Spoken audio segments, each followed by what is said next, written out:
Well, hello everyone. My name is Zachary O'Shea, and this is Box of Teeth. Throughout February, we've talked about the same universal antagonist for a Dungeons & Dragons game that you can run that is horror-themed. And I want to kind of finish off the month talking about a few plots that you could use him and his minions in. So why talk about plots that you can use for a specific villain for a Dungeons & Dragons game? Why not just give the villain to people and let them figure out what they want to do?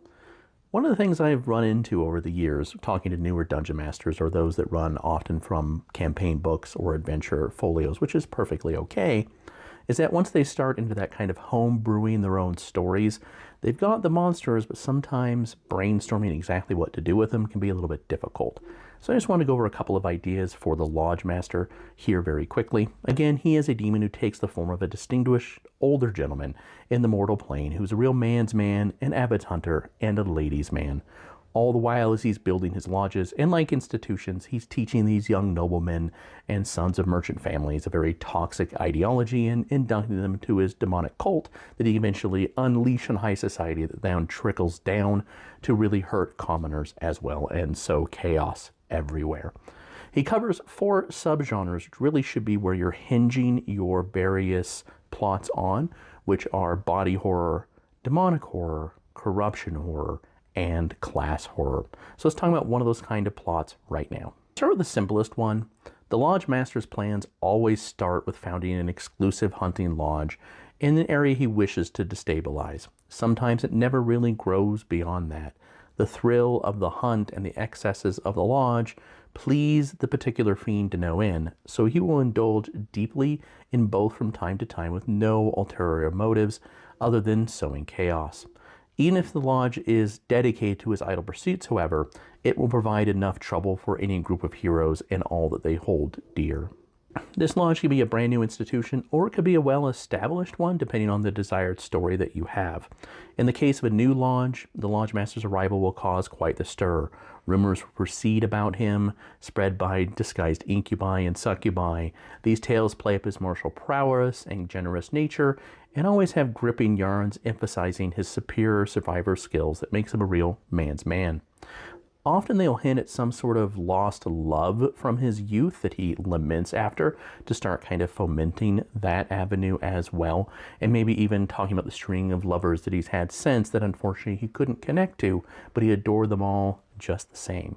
There will be generations of well-to-do families or upstart merchants that he's going to now start to invite in, talk about taking in their sons, teaching them how to be better and more powerful in the world, and that's very seductive to that class, and that plays into the class horror as well. A thing to remember is that the Lodgemaster is an old hand at this. He's established lodges several times throughout history. Sometimes they've been successful, and sometimes they've been stymied, but he's always learned lessons from it to make them more and more effective.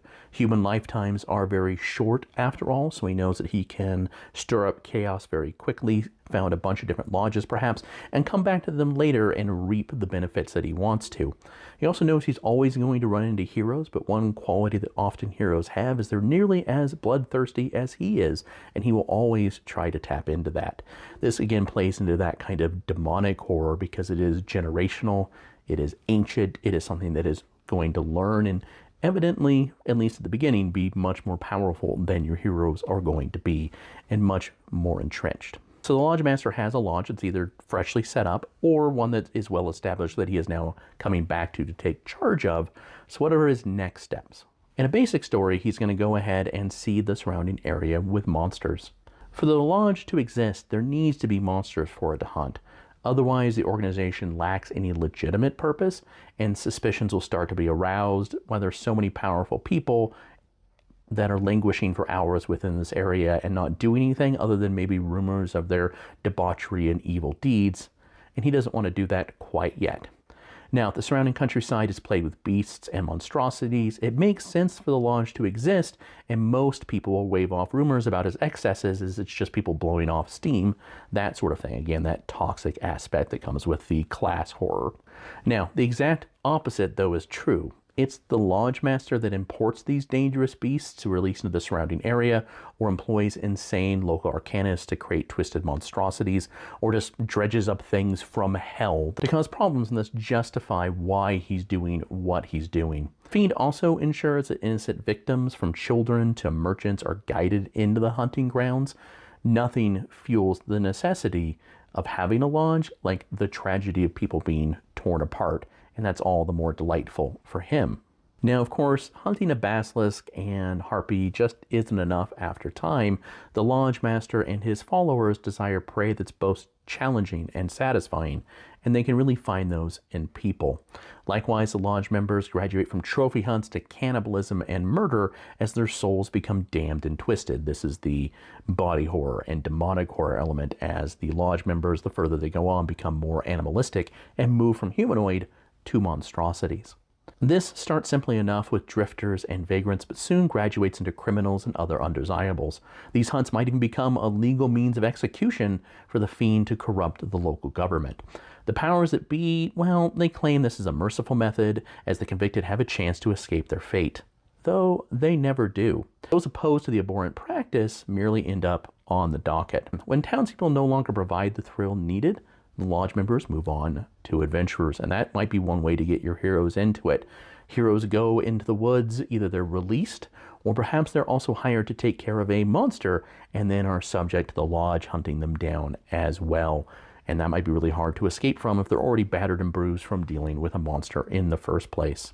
Lastly, let's return to the fact that the Lodgemaster knows that most heroes, because of the player characters behind them, are as bloodthirsty as he is. Your typical murder hobos, for example. He doesn't always want to hunt heroes. He sometimes pays them to hunt someone else. This may be a rival villain looking to muscle in on his territory, or a former goon that has struck out on their own. The Lodgemaster expects loyalty, even if it's bought temporarily with coin. The victim the Lodgemaster sets an adventuring party on might have nothing to do with the fiend at all. It's just an easy thing to point them at. He understands how valuable just a little goodwill is to corrupt. Often heroes he bankrolls will view him in a positive light if he sends them after villains first, and he can start to really manipulate them and move them in directions he doesn't like. Or if they seem corruptible enough, he can bring them into the lodge and slowly corrupt them that way and make them his servants and, well, evil characters, as it were, and some players might be into that. Of course, many players are not going to be into that because they feel like they're having the rug pulled out from under them, and it's very easy to change their ire to the Lodgemaster in this case. And that's okay. They can fuel the next hunt for his lodge to go after if needed. And if somehow they escape or don't fall for it for the first time, well, he just starts hiring other adventurer groups to send after them after spreading rumors that they've done terrible things and tarnishing their reputation, because again, he has an upper crust society network that he can work with that believes he's the good guy. I hope you enjoyed me playing with these different ideas today. I do intend to go over a couple of different plot threads as well before the month is out. We still have 2 more days because it's a leap year. If you enjoy the Lodgemaster and the rest of his minions, and you have a couple of ideas of your own of what you'd use them for in a campaign, please say so in the comments below. Otherwise, you can check them out and hundreds of other horror-themed monsters for Dungeons & Dragons 5th edition. They're all perfectly free at boxofteeth.blogspot.com. If you're more interested in the non-Dungeons & Dragons role-playing products and projects that I have, or the horror fiction that I write, that includes grease paint right there, you can always go to www.zacharyoshay.com. As always, I thank you for your time and your attention, and have a wonderful rest of the day.